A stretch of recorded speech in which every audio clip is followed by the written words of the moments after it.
Well, the good news today is that we'll finish World War II. It's also bad news because I got to get everything from the Italian campaign to the end of the war, and we have about 90 minutes to do so. So let's pick up right where we left off.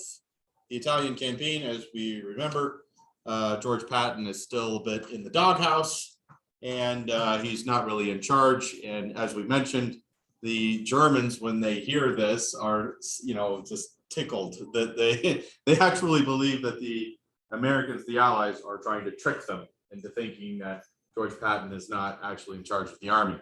So they don't believe it. They don't believe that the Allies would sideline their best general for slapping a couple of soldiers. And when the Allies figure this out, I think thanks to Enigma, they play off of it. Okay, so they decide to put Patton in charge of a fake army. Okay, and this army is going to be the fake invaders / liberators of France, stationed right across the English Channel from Calais. Okay, Calais, of course, is the closest area to England, and Hitler and many of the German high command just assume that that is where the Allies are going to land. Okay, however, they have no intention of landing in Calais. All right, so you can see this. I don't know how well you can see it. Maybe I can zoom in on this thing. Not very well. Let's try this one. Haha, that's a little bit better. Okay, so you may be familiar with the terminal or the positions here. Here's Calais, okay, right across the strait, or the English Channel rather, from Dover, okay. And so you can see it's a pretty short distance here. The Allies would not be exposed to enemy fire for very long, less chance of them being discovered and all that kind of stuff. The Allies very quickly decide that they don't want to go there. First of all, the Germans anticipate that they're going to land there, and they've heavily reinforced that area. They instead decide that a landing in Normandy is a much better option for them. Okay, so the real army is concentrated here in these areas in the south of Great Britain, and they have a fake one up here around Dover. Now, the extreme measures that we go to hide our true intentions, pretty hilarious. Everything from inflatable tanks to Patton being given a general staff and just moving around, instructing the troops and moving around. Fake radio traffic is also developed to sort of try and reinforce this idea that Patton's in charge of the invading force, and he's sitting up at Dover getting ready, and he's going to invade anytime. We also divert bombing efforts to Calais, again, to think the Germans think that we're softening the area up a little bit for invasion. Okay? But again, we have no intention of invading at Calais. And after Rommel gets himself, one of the best German generals, I think, gets himself kicked out of North Africa and ultimately Sicily, Hitler puts him in charge of the defense of France, anticipating that the Allies are going to invade there next. Rommel immediately notices that Normandy is a huge weak point, and that nearly all the efforts at defense have been concentrated on Calais, and this is not a good idea. So Rommel immediately starts reinforcing the Normandy area, and if he'd been given proper resources, he probably could have reinforced it to the level that the Allied landings might have failed. Okay. In fact, one of the beaches nearly does fail. I believe it's Omaha Beach. The U.S. 1st Division goes up against crack German troops and is, I believe in the first day, something like 94% casualties are suffered by the U.S. force. Something like 2,000 men are killed or wounded in the assault. And we actually consider eliminating the beach. Just forget about even landing there. Let's divert all of our resources to other landings. We don't right at the end of the day, somebody finally manages to punch through and get off the beach. It is salvaged, but only just. Okay. So in our preparation for this assault, we have to build a whole bunch of landing craft. Luckily, we have some practice landing North Africa, but we sort of figure out we need a lot more of these things. And there end up being, I believe, hundreds of them of all different shapes and sizes. We try to build not fake ports, but artificial ports called Mayberries to get supplies to our troops so that we don't have to use landing craft for everything. Okay. Trying to get oil over there. I mean, there's just a huge amount of preparation that goes into this. This is the largest amphibious assault in world history by a huge margin, and we're doing it on a contested beach. They're going to be shooting at us the whole time. So one of the things that absolutely has to be in place is air superiority. Okay. Which brings us back to the P-47. Okay. Now the P-47, I think, is the best single engine fighter of World War II. I have lots of reasons why I think that. I know the P-51 Mustang gets a lot of press. Look, I like the P-51 just as much as you do. It's a gorgeous aircraft. But there's a couple of myths about it that I want to talk about right now. First of all, the P-47 is available in 42, 43 when the Luftwaffe is still the greatest air force on earth. Okay, so these pilots are fighting against the absolute cream of the crop when it comes to the Luftwaffe, and they win. Okay, so it's not just because of the machine. It is true that we have a better training system than the Germans. And that's, by the way, one of the reasons why you don't see Allied pilots racking up the huge kill counts that you see on the German side, where some of the German aces have 200, 300 kills, right? We don't let our pilots get that many. We straight up don't let them. We send them over there. If they do really, really well, and they got, let's say they got 50 kills, they're an excellent pilot. We pull them off the line. And you might be like, well, this is stupid. Why would you do that? This guy is obviously very good at his job. Well, in some cases, yes, they were allowed to stay there, but in most cases, no. We pull them off the line thinking that they're more valuable on what we call the home front, okay? Doing what? What could they possibly do that would be more valuable than shooting down German planes? Publicity, going around to various towns and raising money. The United States did not want to raise taxes in order to pay for World War II. They had to a little bit, but they would much rather do it by war bonds. In other words, asking Joe Public, hey, if you got $50 to spare, we'll use it to build bullets and stuff. So we're going to sell you a war bond, which we will pay you back with interest. Okay. So half of the cost of World War II was funded by war bonds. That is huge, guys. So lots of people bought into this whole thing and supported the war effort. And aces, fighter aces, were very popular. Okay, they were highly trained elite troops. You know, they got the leather jacket, and you know, who doesn't love a P-47 or whatever aircraft that they're flying? And so they drummed up a lot of support. Okay, perhaps even more important, military. I mean, well, the military can't function without bullets. That's true.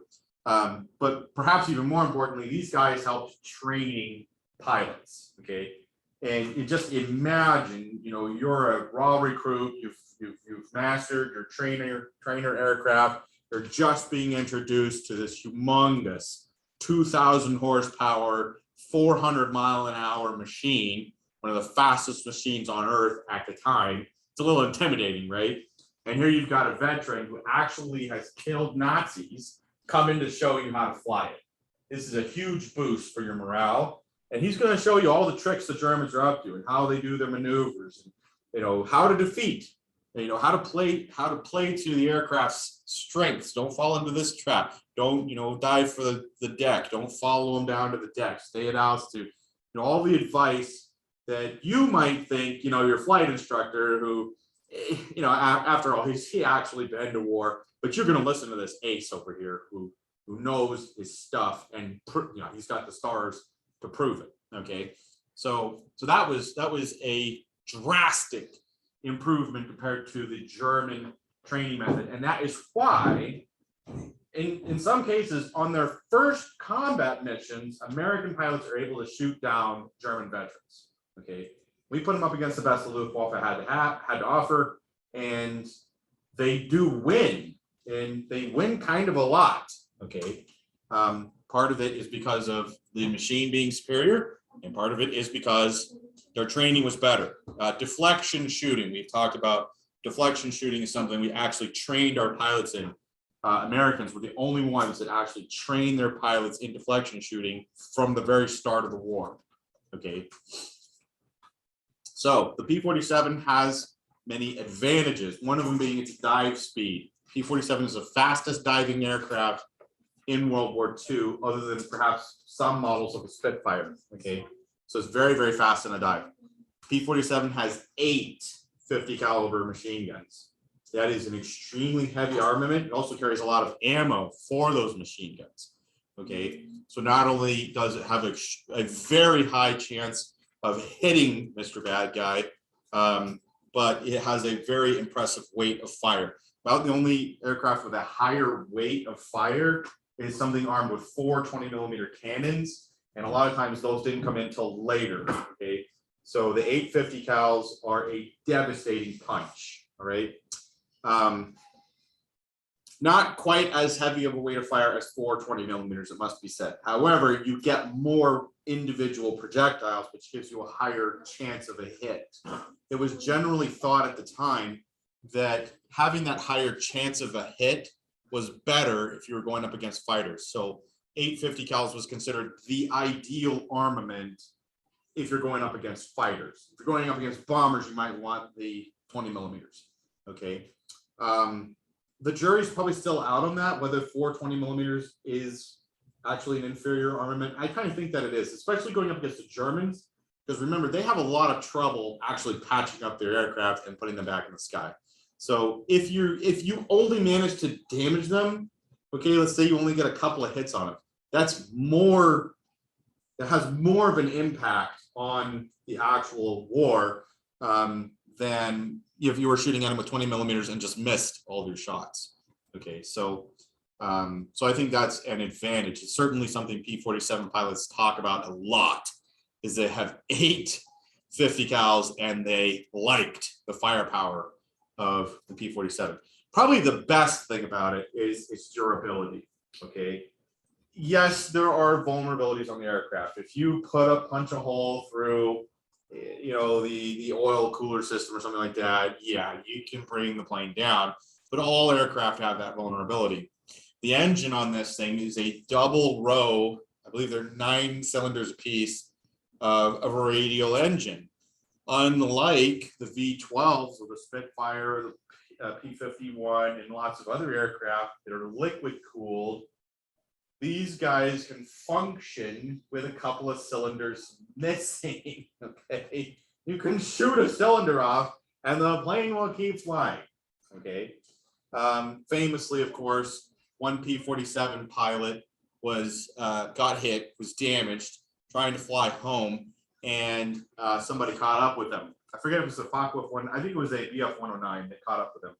Okay. And in this case, the BF-109 was out of cannon ammo. Again, that's the other problem with cannon. You can't carry that much ammo, maybe 7 or 8 seconds worth, whereas these guys are carrying 15 seconds worth of, if you're full out of fire. Okay.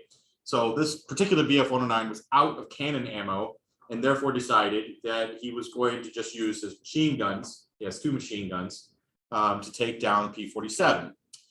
At that point in the war, I believe they were 30 caliber machine guns that he was using. Anyway, he shot his entire amount of machine gun ammo into the back of this aircraft, and it kept flying. Not only that, the pilot of the P-47 was not injured. Okay, and this, you can just imagine the attitude of this poor Nazi pilot, who then flies up next to the P-47 and is just like, turns around, goes home. He doesn't have, what is he going to do? He doesn't have anything else to bring this plane down. So it was famously tough. Okay, very tough aircraft, and I think that is really overlooked in air-to-air combat. A lot of times we mention, oh, it's a tough aircraft. Yeah, it's great for ground attack. And like, really, it wasn't really designed for ground attack. This aircraft was designed as a high altitude fighter, and it was really good as a high altitude fighter and achieved very impressive kill to loss ratios against the Luftwaffe when the Luftwaffe was at its strongest, okay, in 43, all right? However, it didn't get to do its intended job, which is to escort bombers at high altitude. That was the P-51, which ironically, the Mustang was actually designed as a low altitude ground attack aircraft, okay? And here this aircraft eventually gets relegated to that role. What is going on there? Well, you've probably heard of the Schweinfurt raids, a pair of raids by B-17s during daylight, you know, precision bombing, or at least as close to precision bombing as you could get back in those days, against the ball bearing factories. Well, everything in the German army has to have ball bearings, from their aircraft to their trucks to their tanks to everything. Okay, so if you take out those factories, that's a serious blow against their war effort. Well, it was a complete disaster. The B-17s were supposed to attack, I believe, simultaneously. They ended up getting separated, attacked two separate groups. Horrific losses were sustained by the B-17s, and they didn't have a fighter escort, and that was eventually the bomber command got dragged kicking and screaming into the reality that you couldn't have an unescorted bomber raid over the heart of Germany. It just was suicide. Okay, so they had to have some kind of a reason for why they didn't send a fighter escort.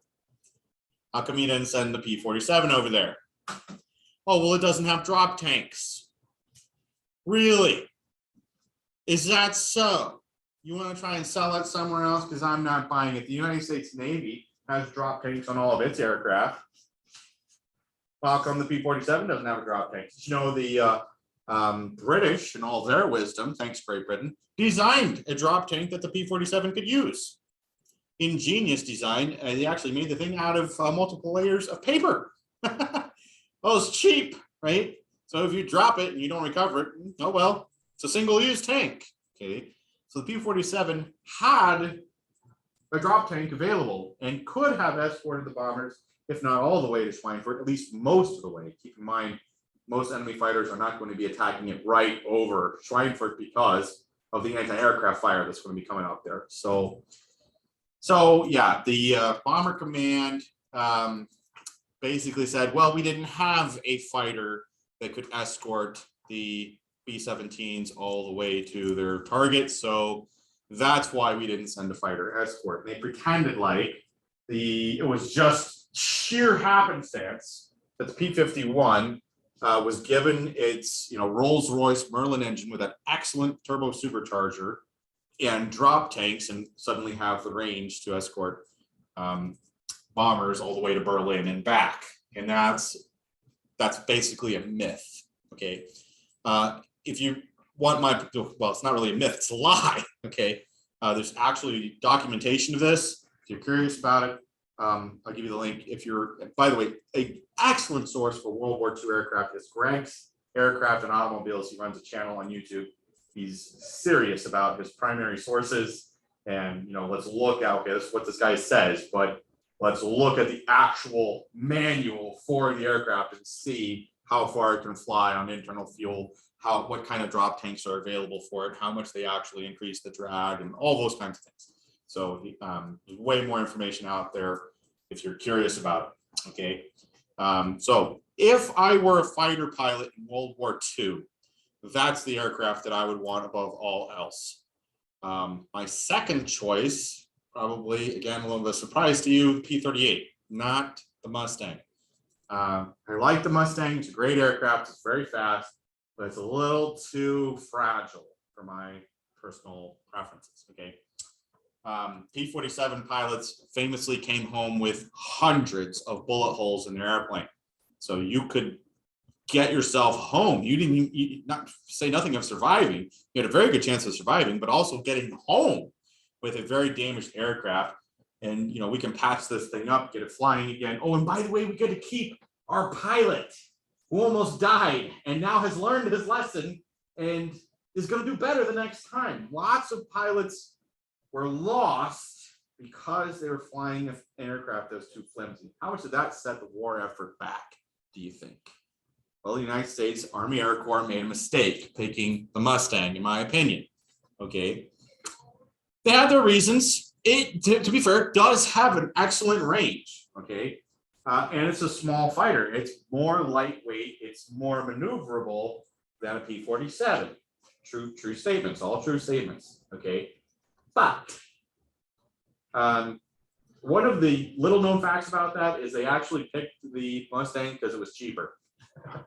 P-47 is a huge aircraft, okay, and it's complicated and it's expensive. It's very heavy. It takes a long time to produce. All right, the P-51 is a cheaper aircraft to produce. It's smaller, right? So you can have more of them, and the Army Air Corps thought that would be a better idea to just have more fighter aircraft. You know, you'd rather have 3 than 2. And again, I think they learned their lesson after the war. What direction does the Air Force take after World War II? We want the best fighter we can get, and if it's expensive, oh well, we want the best one. Okay, so I think that's interesting. Another important note: the P-47 starts the war with a 2,000 horsepower engine. Oh, dude. Yeah, the P-51 eventually is upgraded and gets a 2,000 horsepower engine. By that time, we've upgraded the P-47 to 2,800 horsepower. Okay, that is a lot of power. Okay, unfortunately for the guys that flew them, they got ground attack missions. They did not like ground attack missions, and again, I think that stained, you know, just kind of left a sour taste in the mouth of the Air Force about attacking ground targets. Right, it's a waste of a good pilot. But that's really great news for the infantry. Okay, they needed a ground attack aircraft desperately in World War II. They didn't have one. This one was designed for air-to-air combat, but it was actually pretty good in a ground attack role. Okay? It wasn't designed as a ground attack aircraft. Get that idea out of your head. We didn't have a ground attack aircraft. Not us, not the British. Okay, that was a serious oversight. The Russians had one. The Germans had one. We didn't have one. I don't know why, but eventually we pressed this into a ground attack role, and it had an extreme impact on how the ground war went. Okay, I want to also emphasize that it never took out enemy tanks. Just get that idea out of your head. You cannot get through an enemy tank with a 50 cal. It's just not going to happen. It's out of the question. Okay, 50 cal is what, 12 millimeter, 13 millimeter cannon. It's not really a cannon, right? It's a machine gun. 37 millimeter cannons are ineffective against Tiger tanks, aren't they? They're ineffective against Panzer IVs, crying out loud. Good luck on the Panzer III, especially by this point in the war. Okay, so just, you know, there's no way to actually get through the armor with a 50 cal. There is definitely a lot of damage you can do, especially with that many guns and especially with that much ammunition. Okay, for example, let's say you wanted to shoot up a truck column. Let's say you want to attack a bunch of half tracks. How many of those do the Germans have compared to the number of tanks? They only have 1 tank per 1,000 infantry. Taking on some infantry with some 50 cals is going to really ruin their day. Okay, what about a fuel truck?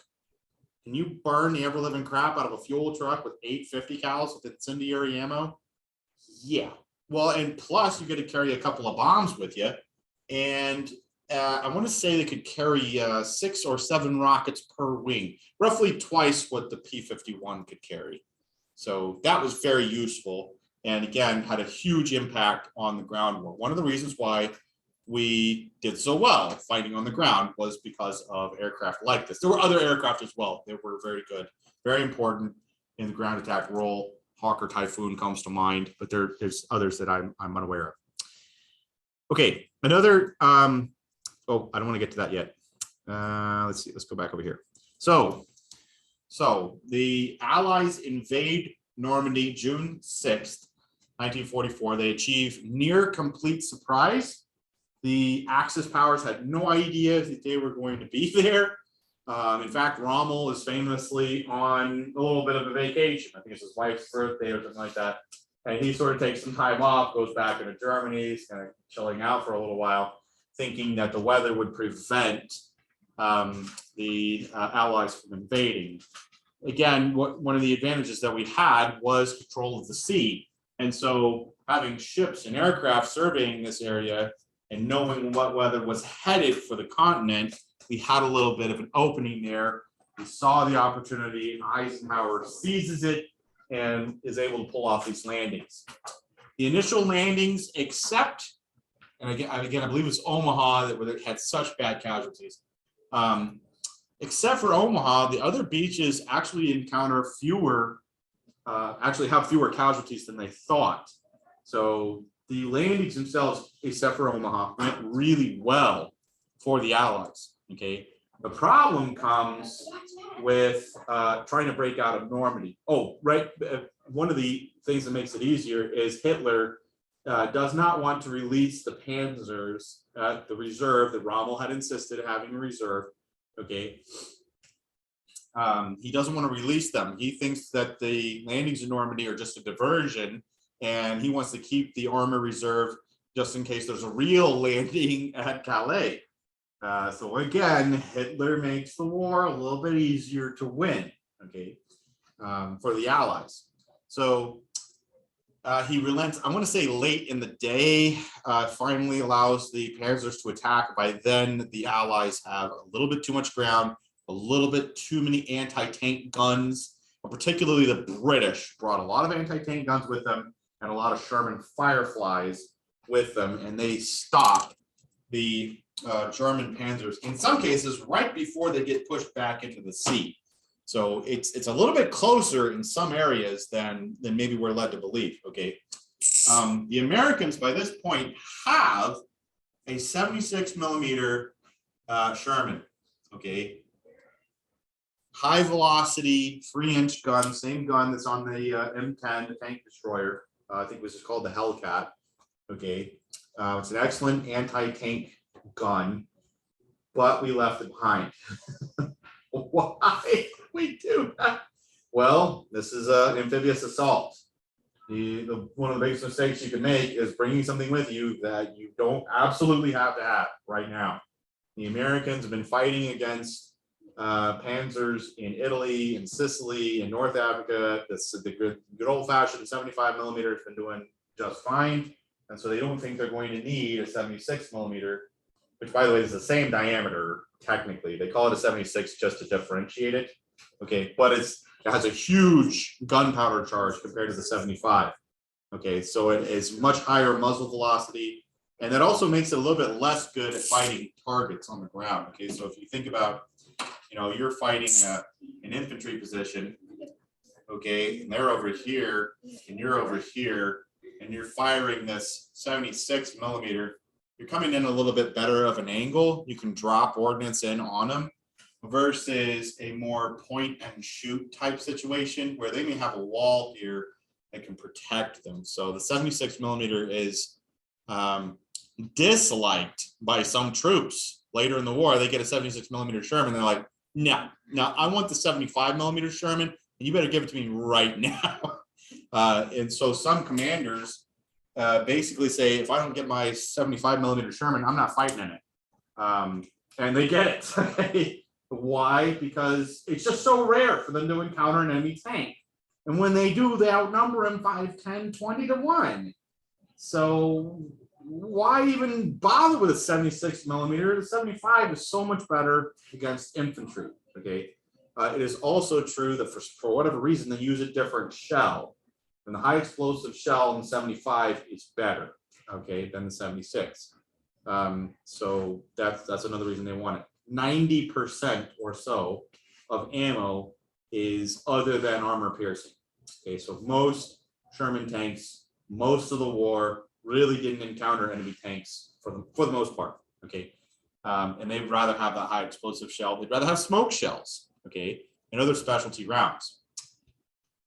So when the Germans finally come towards, I think it's the end of the first day or something like that, halfway through the first day, the British are the only ones who have the equipment to stop them. And that's why the Sherman Firefly gets its reputation. It was the only Sherman that could actually stop the Panthers and the Tigers, okay? The British take a lot of casualties as well, all right? That's something we don't talk about a lot, is their contribution. We think of this as like the American landing. The only half of these troops are American, okay? It is true we hit the toughest beach by sheer dumb luck. I mean, that's just how war goes sometimes. But there's a lot of Canadian troops, for example, a lot of Anzacs, the Australians and New Zealanders, as well as Free French and Polish and Danish, and, you know, a whole smattering of other nationalities that are fighting right next to us. So that's important to remember.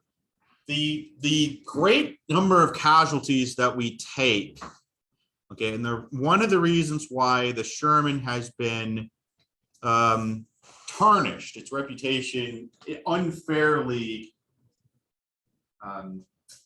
lowered in some people's eyes, is because of the hedgerow country, what the French call the bocage country. Okay, so what country are we talking about? Well, in the breakout from Normandy, Normandy is surrounded by farmland, which is good farmland, but it has a lot of stone in it. Okay, big stones. So of course the farmers, as they're plowing, they hit a stone and they pull it up out of the ground and they go and set it on the side of the field. And after a while, you get a big pile of them there, and they decided to make a stone fence out of the thing, which is handy, okay?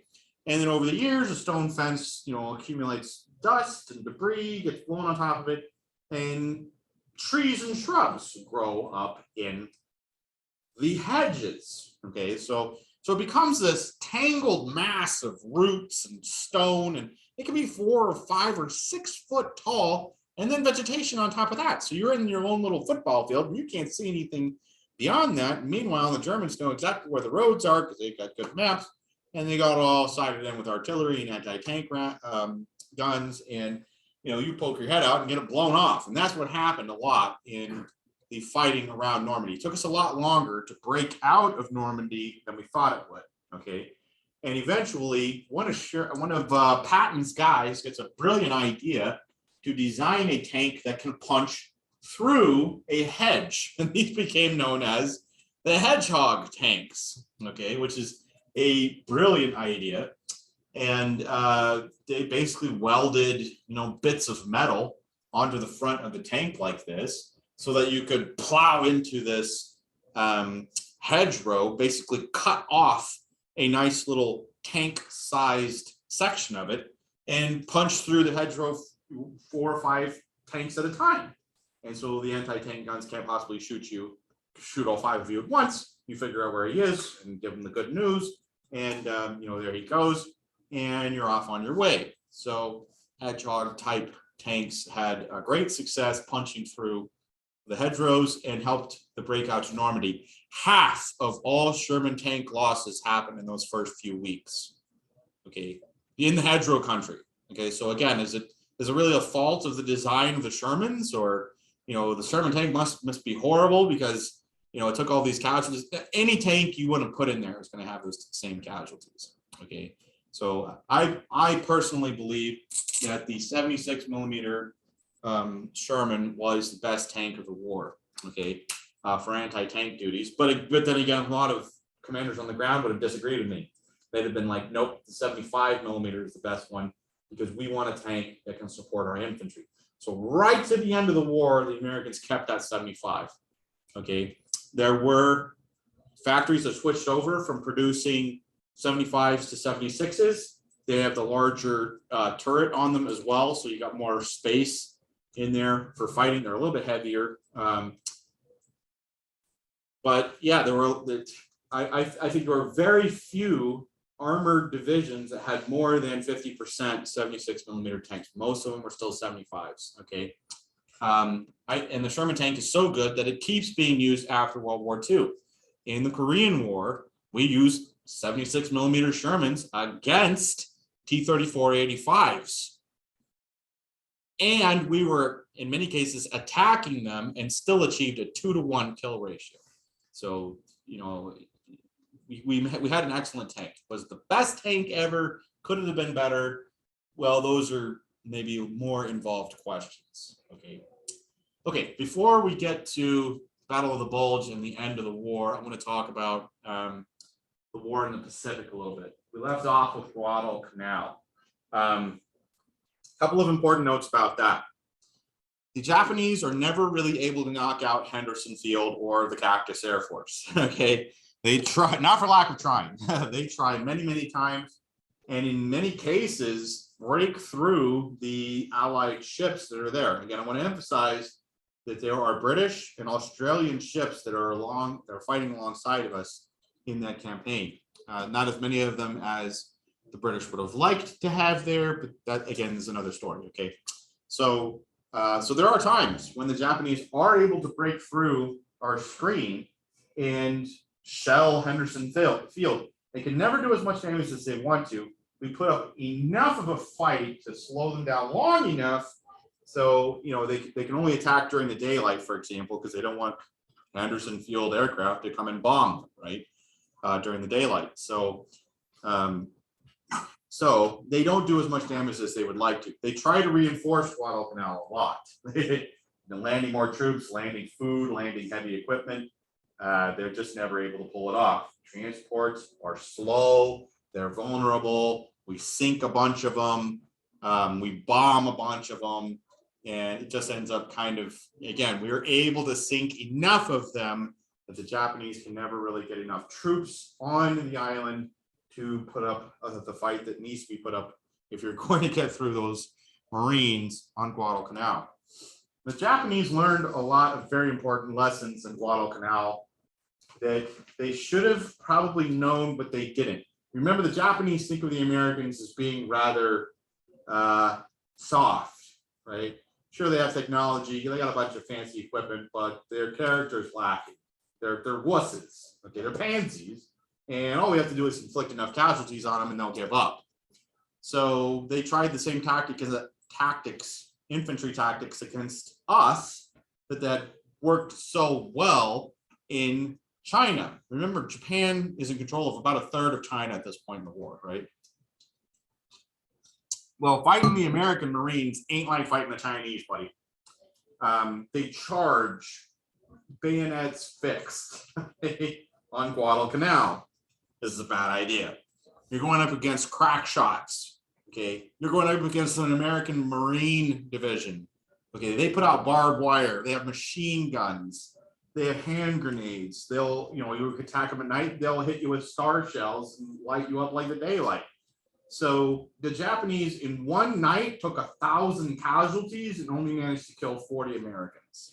Okay, that's just one example of how lopsided that whole thing was. Okay, the Japanese have way more troops. They just have a real hard time adapting to this defensive warfare that the American Marines are able to put up, where we put up barbed wire everywhere, trenches, and we cling to our positions.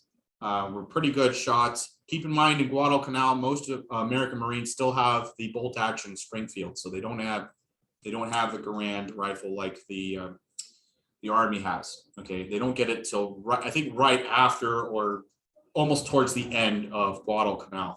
Okay, after Guadalcanal, I also want to mention that during one of those battles around the island, there's the sound right there. I forget the proper name for it, but it became known as the Iron Bottom Sound because so many American and Japanese ships were sunk there. During one of those battles, the Enterprise is heavily damaged, forced to retreat.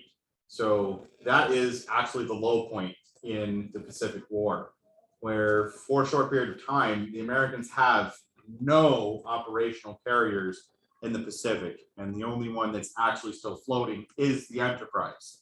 She's the only carrier that manages to survive the entire war, by the way. Not to worry, American production is in full swing. And we're producing ships like you wouldn't believe, and we'll quickly replace those losses. And also the good news is we have lots of destroyers and lots of search and patrol aircraft. So we've been able to save a huge number of men that otherwise would have drowned. So we have some experienced men we can put on these ships. Okay. After Guadalcanal begins the island hopping campaign. This is a brilliant strategy, in my opinion. One of the, I don't think it was Halsey, it might have been him, who was like, let's hit the Japanese where they ain't, right? Like, instead of picking off the perimeter of the Japanese empire where their fortification levels were the highest, no, instead skip their fortifications and hit the island behind that really fortified island like Rabaul. Forget about Rabaul, just keep bombing them. Just keep the bombs coming, okay? Meanwhile, we're going to cut off Rabaul by taking an island behind it. And that's exactly what we did. And it worked rather well with some exceptions, okay? First of all, the first time we go and try to take an island that Japanese have held, we don't really appreciate how good they are at defense, okay? They learned in Guadalcanal how good a defensive position could be because they attacked American Marines over and over again and didn't make much of a dent. So although they strained the Marines greatly, they weren't able to punch through even with superior numbers, even with highly motivated troops and all that stuff, okay? So they are able to defend their islands tenaciously. It is also true that most of the American battleship commanders and those kind of guys really don't have much of experience or training in shore bombardment, okay? There's not a lot of battleship versus battleship fighting in the Pacific, although there is some, okay? And that there's a couple of videos that I'll hopefully remember to email out to you guys that I think are particularly interesting about some of the battleship fighting that happened. But probably the greatest contribution that battleships have is in blowing up enemy fortifications. And they're just not very good at that at the beginning of the war. And so it takes them a while to learn. So I believe it was Tinian or Iwo Jima or one of those.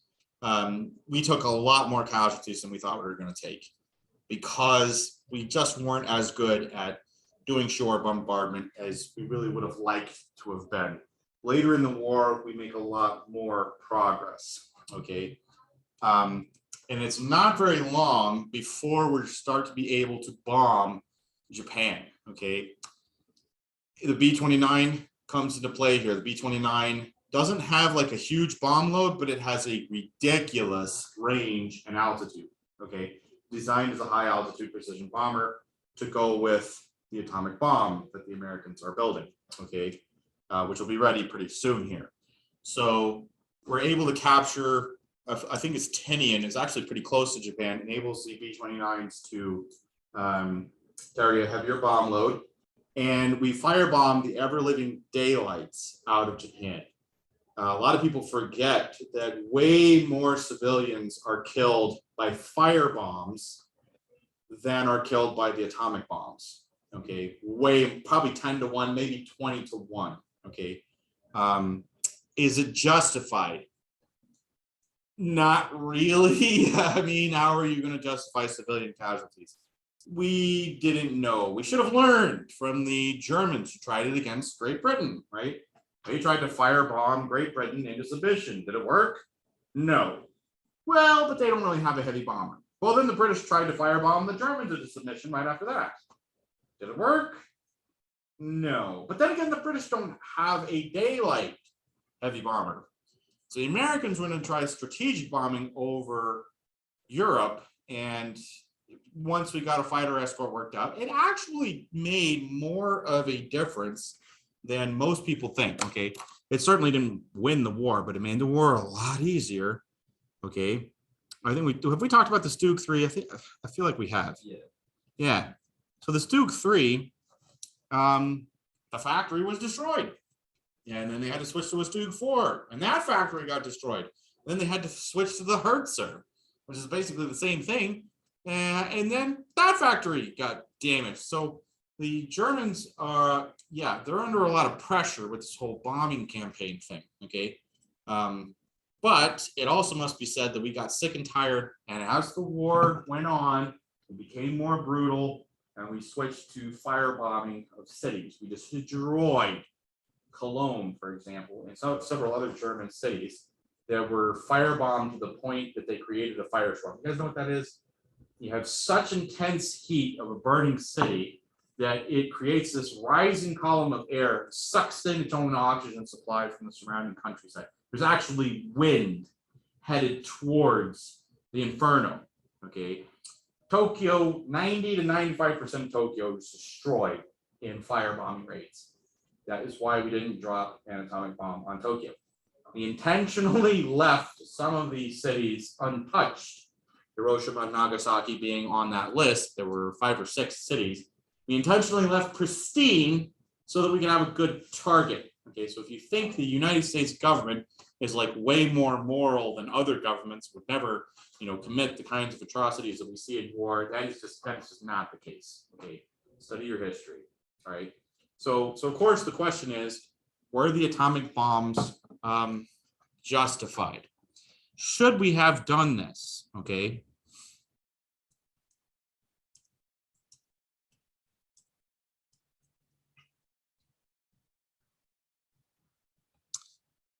Well, good question. I think I have an answer for you, but it's just my opinion, okay? First of all, I want to point out something that I hope is common knowledge, but I just don't think that many people are aware of it. And that is the fact that, people in the 70s, maybe burned a little bit too much bush, right? They tried to make the case that the atomic bombing was completely unjustified and the Japanese were ready to surrender. And why didn't we just,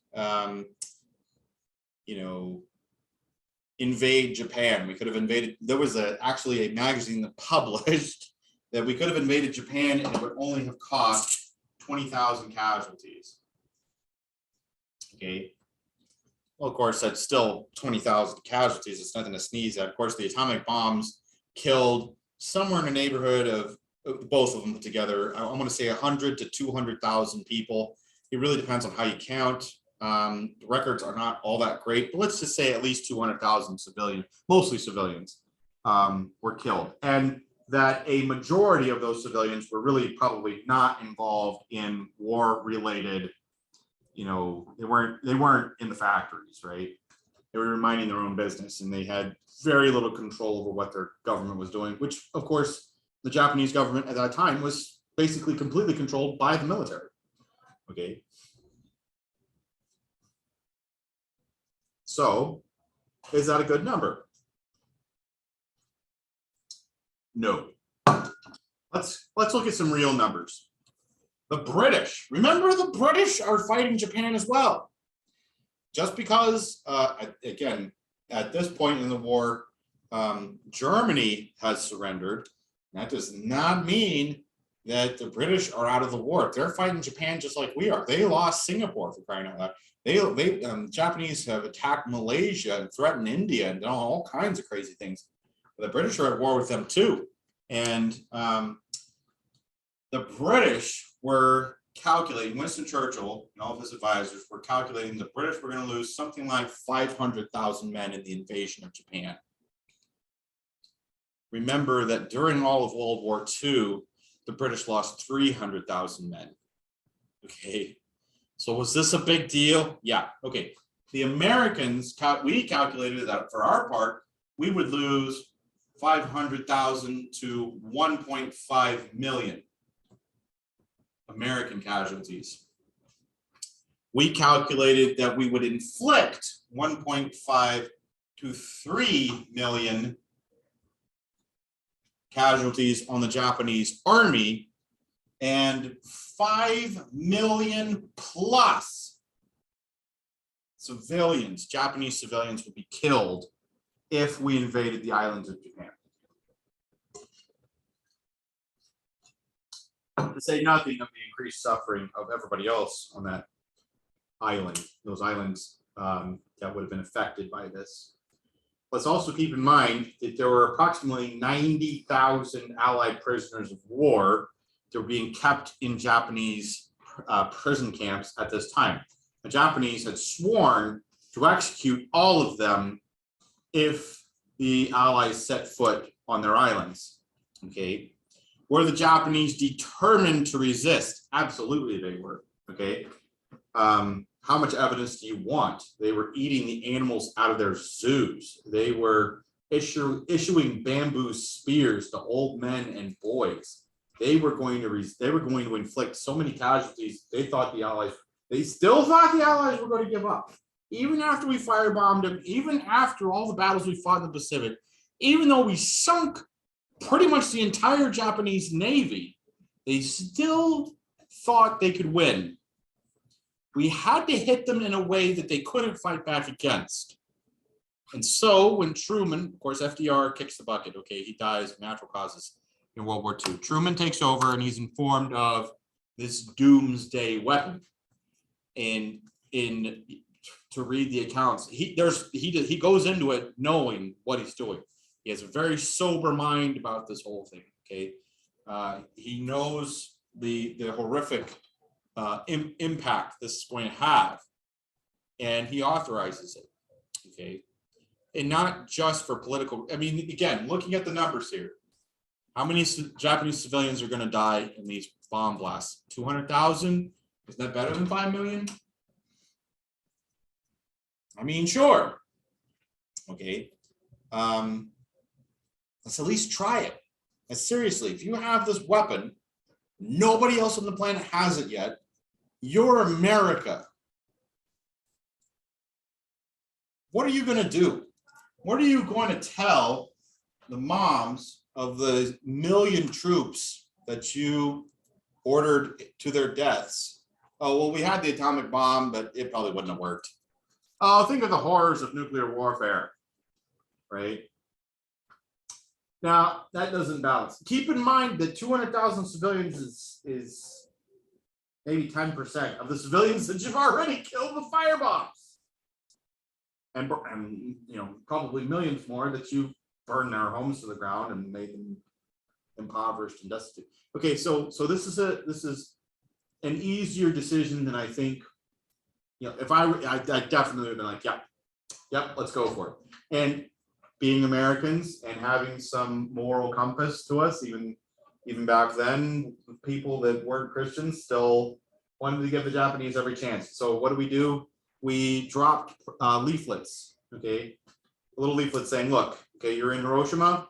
We have invented a doomsday weapon. We will wipe out the entire city. Leave, run for your life. We're gonna attack you on this day, even. I think we told them the day that we were going to attack, or the time range that we were going to do this. We wanted them to know that it was really us and not to blame it on some meteor impact or something like that. And we wanted to give them a chance to escape. We did this for both cities, okay? Warning the population. Almost nobody listened to it. Don't really know why, but they knew that other cities had been destroyed by firebombs. So I have no idea why they didn't take it more seriously, but very few of them actually fled, it must be said. So anyway, we dropped an atomic bomb on Hiroshima, leveled the city. Okay. It was actually a pretty good, as far as accuracy, it was a good drop. We did an air burst, which might sound strange. Okay, why do we blow this thing up in the air? A couple of reasons. Okay, the major one being it makes the bomb more powerful. The second one being it reduces radioactive dust, although I'm not entirely sure we knew that at the time. Okay, so when you have the shock wave, you do an air burst and you make the shock wave, what happens is, and it emanates out from the origin of the blast. Okay, and whenever it hits the ground, it actually reflects off the ground, and there is a reinforcement. We call it a constructive reinforcement of the blast wave. Okay, so, and by the way, that's why in this area here, right underneath the bomb blast, there were still a couple of buildings standing. I believe there was one tree that had all of its limbs blasted off, but the trunk was still standing. You get 20, 50, 100 feet away from that, all of a sudden you have that shock wave that's recombining, and then everything is level. So something like half a mile or something like that. Okay. And then you start to find bits and pieces, you know, buildings here and there that you still have a standing wall or something like that. You know, the brick structures, most of these structures are paper and wood though, and they are just carried along by this wave. And then of course you have all the fires that are started by the bomb. It reinforced the destruction. Okay. It was bad. People were vaporized. All right. Their shadows were left on walls. Just the light from that blast would turn you into, you know, so many atoms. Other people suffered severe burns, okay, from the light as you got further away. People had the patterns on their clothing burned into their skin. There was, and again, I want to emphasize the Japanese were determined, okay. There was a military guy that lived there, and he experienced the blast, survived the blast, and ran to the nearest outpost to report. And what did he say? Have you heard his story? He just so happened to be standing 90 degrees from the blast. So only I think it was his right side got hit. All right. So half of his face got burned off and the other half was fine. He runs into the office and says, "You see, there are countermeasures. We can fight this." That's what he said. Okay. And that was the attitude of the military. They wanted to keep fighting. They tried to blame the blast on, you know, some kind of meteor impact. Surely it wasn't the Americans. There was only like 2 planes there, you know, all this nonsense. And that is why we dropped the second bomb. We anticipated that 2 would be necessary. And by the way, the United States only had 3 total at this time. We had the 4th one, the Trinity test, of course, that had already been set off. So anyway, so we anticipated that 2 would be necessary. We already had a secondary target picked out, and the second bomb was dropped, I want to say like 2 days later, just trying to prove to the Japanese, this is us. We're just going to, you know, pretending like we have lots of these things because we did not. Okay. But basically saying, we're going to keep doing this to you. We will turn your island into glass if we have to. There's nothing you can do to stop us. We had shot down their Air Force by that point. B-29s fly so high that anti-aircraft fire can't even get to them. So you guys are sitting ducks and you better surrender. And that is what the Japanese did after the second blast. Only after the second blast, they surrendered. Okay. A lot of their military wanted to keep fighting. When the emperor agreed to surrender, there were members of the military that charged the imperial palace, trying to kill the emperor, who they thought of as a god. So are these people determined to keep fighting? Yes, they were. Were the 2 bombs necessary? It's an historical fact as far as I'm concerned. Okay, still, it is my opinion, and I suppose you can debate it if you want to. I don't see how you do unless you're off in fairy tale land. You know, psychedelic drugs, man, they do a horrible thing to your brain. I've known people who've done drugs and rotted holes in their brains. Okay, I worked with a guy on the masonry crew who had survived a methamphetamine addiction.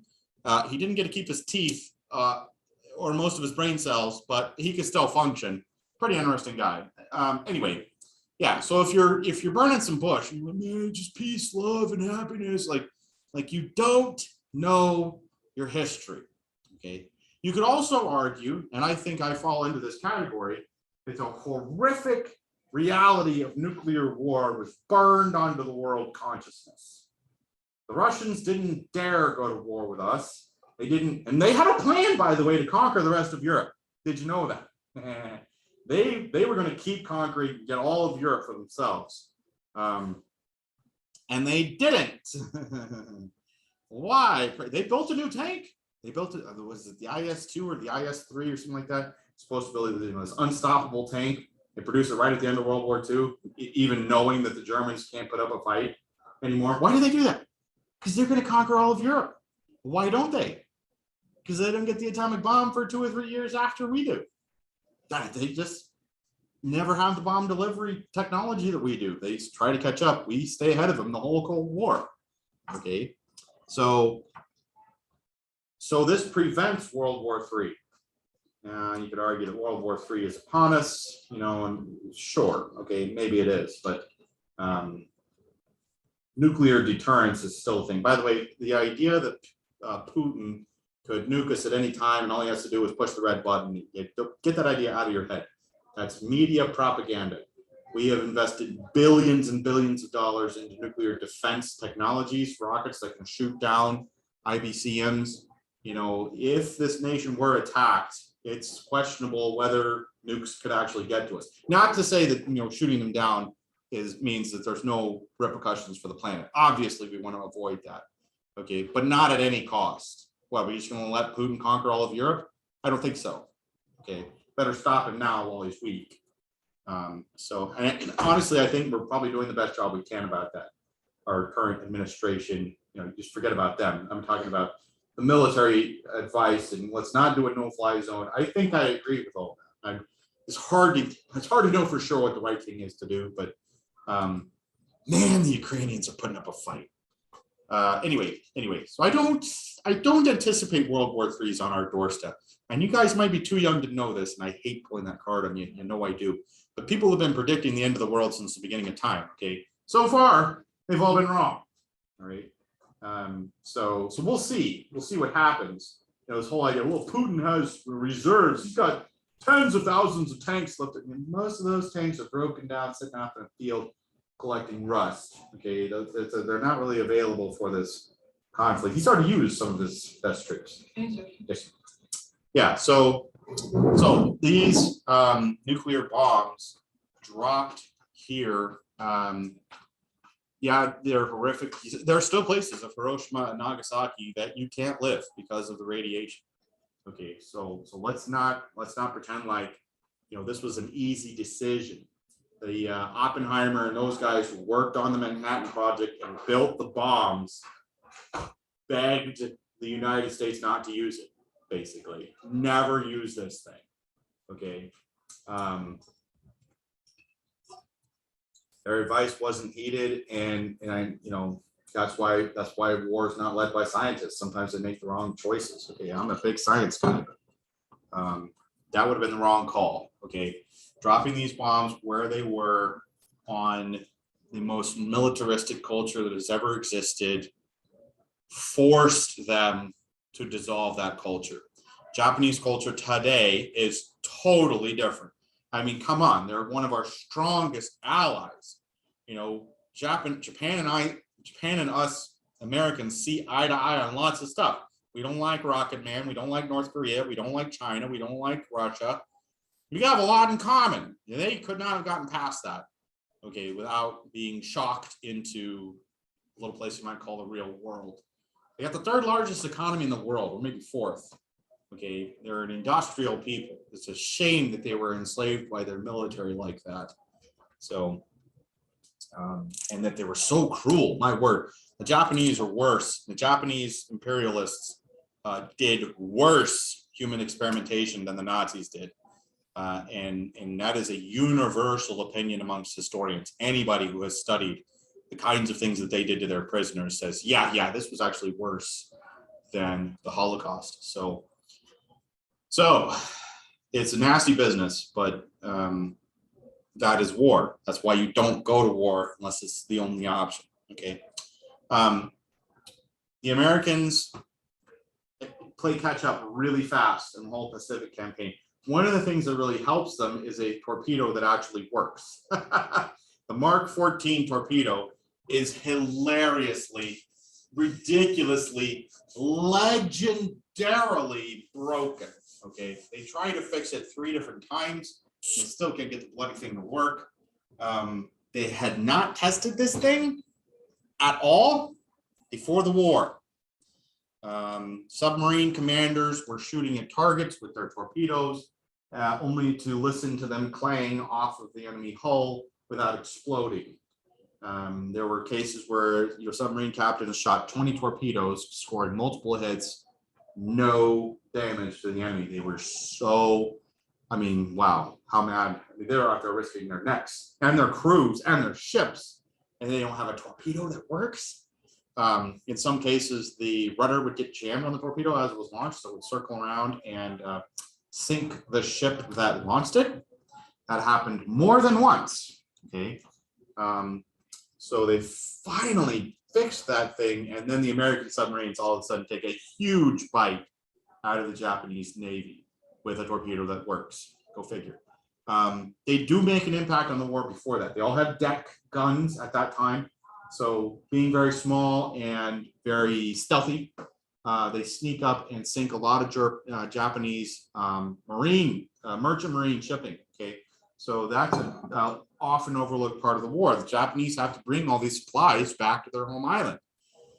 Wouldn't it be a shame if all the ships they were using for that just blew up? So the B-25 bombers and the submarines and all those kinds of efforts at sinking enemy shipping, that's what drives Japan. I mean, they can't afford to feed. They can't transport anything without those ships. So that takes a heavy, heavy toll on the Japanese. By the way, that is the most dangerous job in World War II.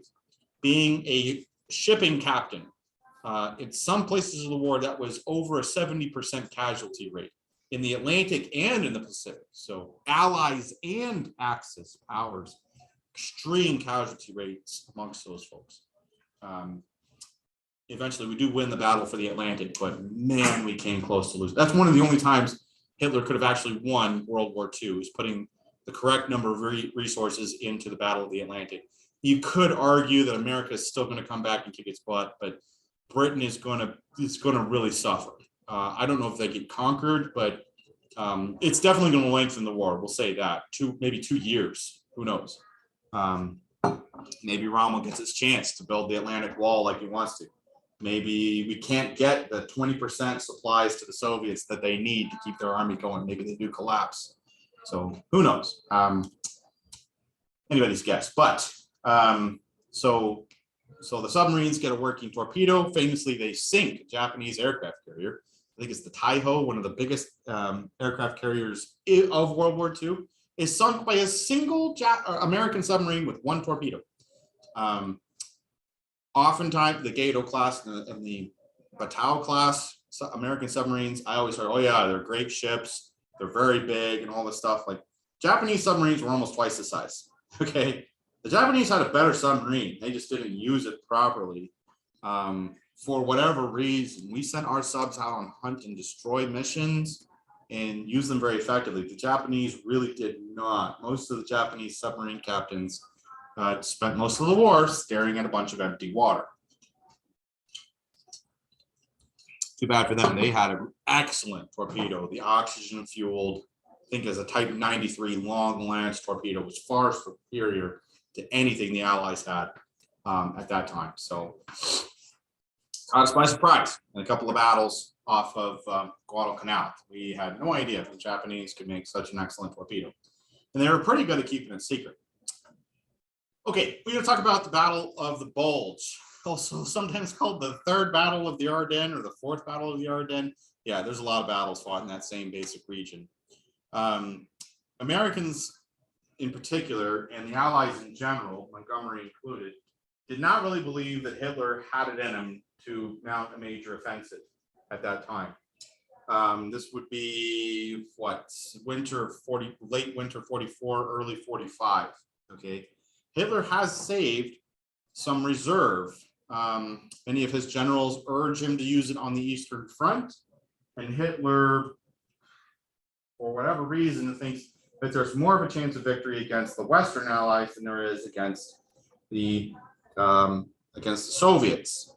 Not really sure why he thought that, but that's what he thought. So he decides to attack the Western Allies and try to drive them to the sea and get the port of Antwerp back. And he thinks, in his own little delusional world, that then he'll be able to take all those troops that were fighting the Allies, put them back on the Eastern Front, and finally stave off Soviet Russia.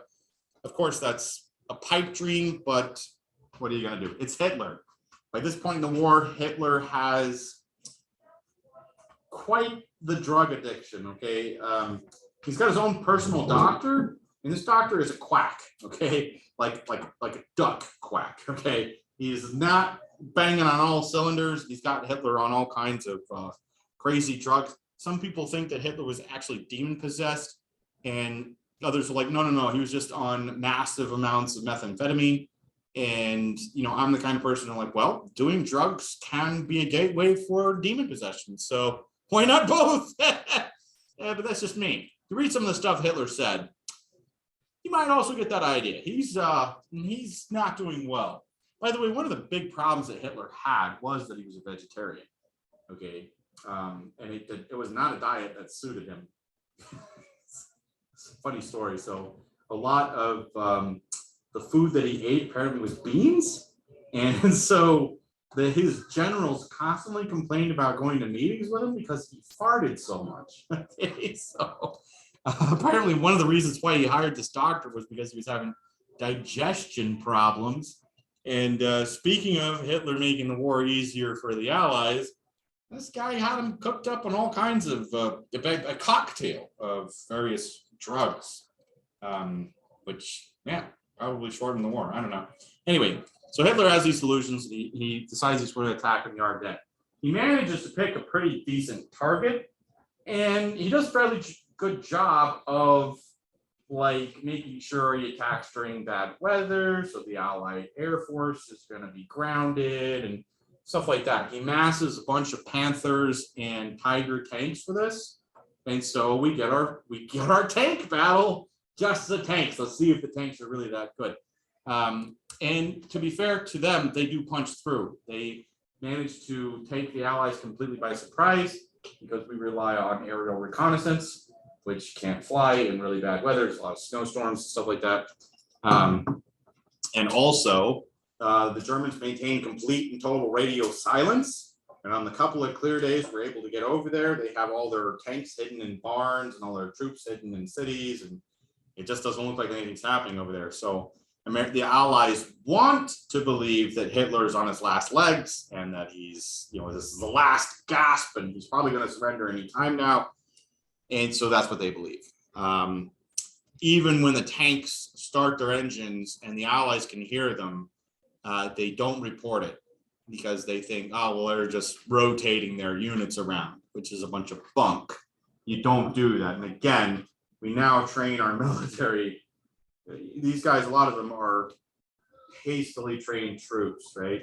We now train our military. Do not anticipate what your enemy will do. Try to figure out what they can do or what they could do. Could they be massing an assault? They could. Okay, well, you better prepare. So Hitler manages to hit an area which is controlled by two large groups of troops. One, an elite group of troops that had just been through hell on earth and was put on that section of the line as, hey, this is a quiet section on the line, just rest up a bit, okay? And a whole bunch of raw recruits that had never been in battle before. And they do punch through the line, okay? They capture some prisoners, and in the first day or two, the Nazis think this is all going their way and that they're going to drive the Allies all the way to the sea. And they didn't anticipate one George Patton coming in. At this point, the Allies are starting to realize this George Patton guy is actually good at his job.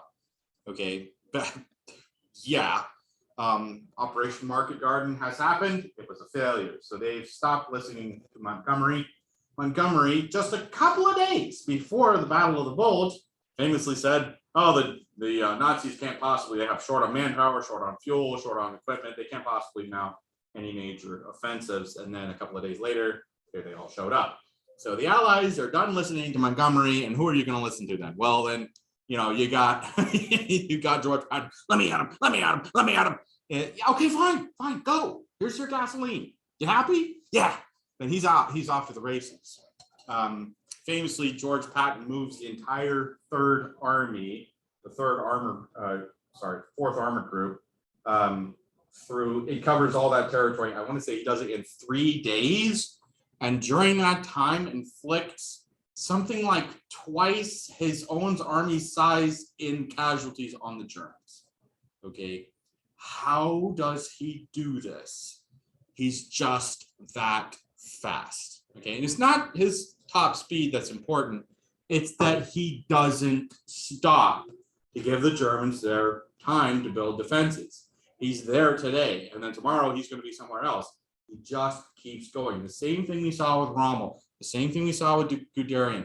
They'll punch a hole in their lines, and you don't give them a chance to build fortifications, prepare for a defense. You get up early the next morning, and you go to war again.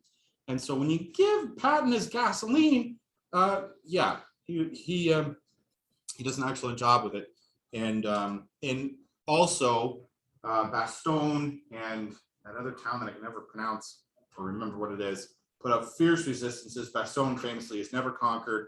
The German commander's like, yeah, we got you surrounded. And Baston's like, we're the airborne.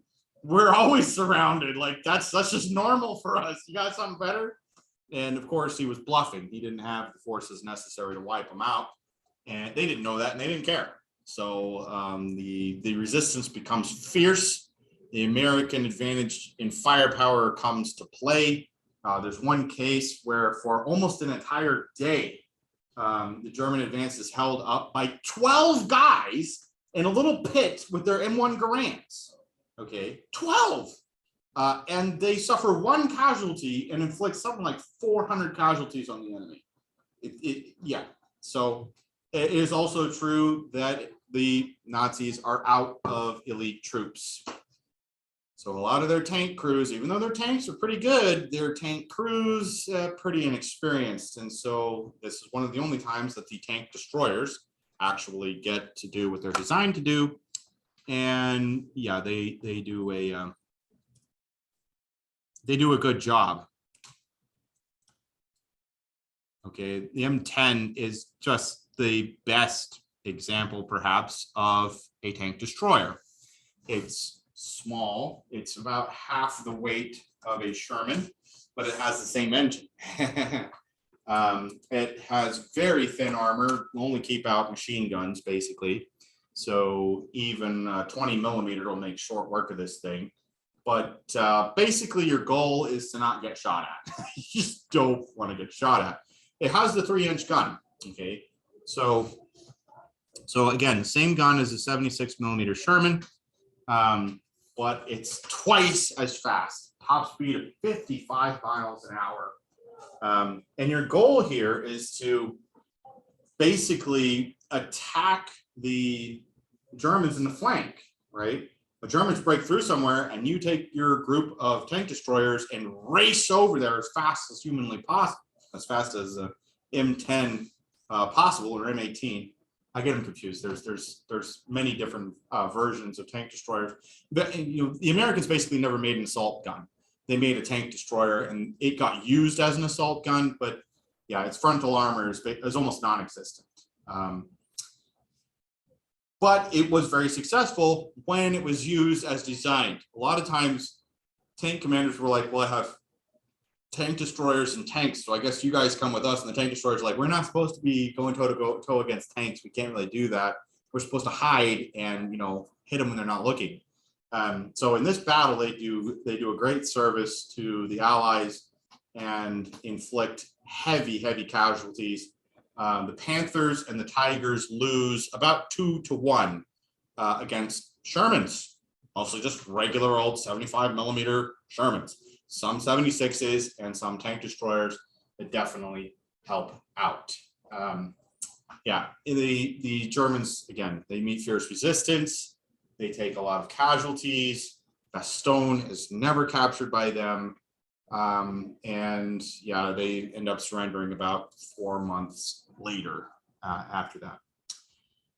So that's the end of World War II, the largest conflict ever in world history. Okay, it changed the face of the earth. I want to talk a little bit, I've got a few minutes here. I want to talk a little bit about the aftermath of World War II.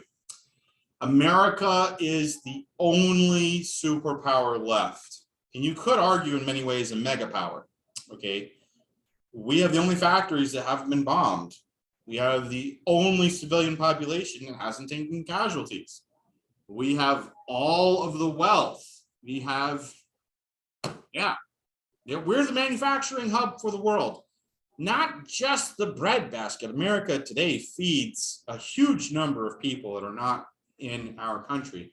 But imagine after World War II, also being the only place you could get a decent thing manufactured.